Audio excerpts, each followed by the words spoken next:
સરસપુર ખાતે જે રીતે ભંડારાની શરૂઆત થઈ ચૂકી છે, તમામ લોકોને જે રીતે ભોજન પીરસવામાં આવી રહ્યું છે, આ દ્રશ્યોમાં આપ જોઈ શકો છો કે જે રીતે ભંડારો શરૂ થઈ ગયો છે।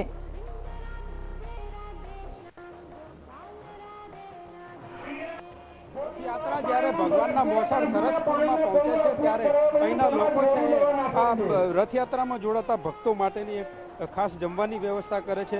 જેટલા પણ ભક્તો આવે છે એમને બેસાડીને એમને પીરસી અને જમાડવામાં આવે છે। ખાસ કરીને પૂરી, શાક, બુંદી સાથેની જે ડીશ છે તમામ તૈયાર કરવામાં આવે છે। 2 દિવસ પૂર્વે જ આ તમામ જે જમવાનું છે તૈયાર કરી દેવામાં આવે છે। કેટલાય પણ ભક્તો આવે છે તમામને આવી જ રીતે એક પંગતમાં બેસાડીને એક મહેમાનની જેમ જમાડવામાં આવે છે। ખાસ કરીને ભગવાનના ભક્તો છે આ મામેરું ભરવાનું છે એટલે આ ભાણેજડા તરીકે અમને ઓળખવામાં આવે છે અને તમામને અહીંયા ભાવપૂર્વક જમાડવામાં આવે છે। કેમેરામેન મુકુલ દવે સાથે માનુ ચાવડા, વીટીવી ન્યૂઝ।